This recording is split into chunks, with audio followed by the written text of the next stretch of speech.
আগামী দিনগুলোতে বাংলাদেশে যেন গণতন্ত্র কেউ ব্যাহত না করতে পারে, সাধারণ মানুষের মানবাধিকারকে কেউ যেন লঙ্ঘন করতে না পারে, সেজন্য বিএনপি এবং ছাত্র জনতা, সর্বস্তরের জনতা আমরা একসাথে কাজ করব। দেশ থেকে স্বৈরাচার পালিয়েছে, বিএনপির নেতাকর্মীরা এক বিক্ষোভ মিছিল করতেছে এবং সেখানে গণ আন্দোলন করে মানুষকে জানান দিচ্ছে এবং প্রার্থনার মধ্যে দোয়া করতেছে যাতে এই স্বৈরাচার বাংলাদেশে আর ফেরত না আসে। এই কথাটি বলেন বিএনপির মহাসচিব।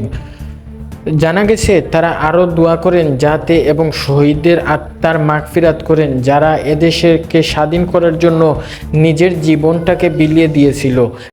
যত দ্রুত সম্ভব সংস্কার করে এবং দেশে একটি গণতন্ত্র অর্থাৎ জনগণের অধিকার যেটা হারানো গণতন্ত্র সেটি ফেরত দিয়ে এদেশের মানুষের সরকার প্রতিষ্ঠা হবে।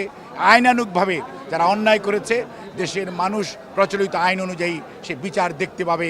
একবার 90 পতন হয়েছিল, জাতি শিক্ষা নেয় নাই, আর আজকে 2024-এর 5ই আগস্ট যে পতন হয়েছে, গত 860 বৎসর পরে লক্ষণ সেনের বংশধরের মতো তারা পালিয়ে গেছে।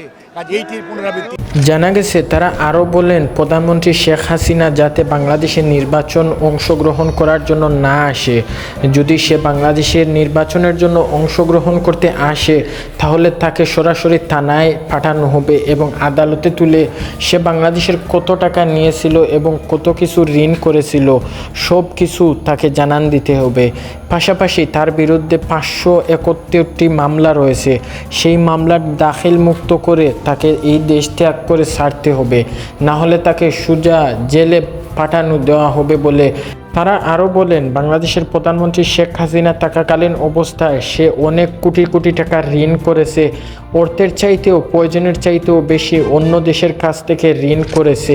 সেই ঋণের বোঝা এখন জনগণের মাথায় বলতে হবে এবং জনগণ তা পরিশোধ করতে হবে। সে যদি বাংলাদেশের নির্বাচনে অংশগ্রহণ করার জন্য সে দেশে আসে তাহলে তাকে সোজা কারাদণ্ডে প্রেরণ করা হবে। তাছাড়া সে যে এতগুলো মানুষের প্রাণ কেড়ে নিয়েছে সেগুলোর হিসাব তাকে অবশ্যই দিতে হবে। তারা আরও জানান এই সরকার আমরা চাই না, আমরা চাই ভালো একজন মানুষ দেশে আসুক যে কিনা জনগণের সুখ দুঃখ সব কিছুতেই পাশে থাকবে, না হলে দেশটা তো একেবারে রসরতুলা হয়ে যাবে।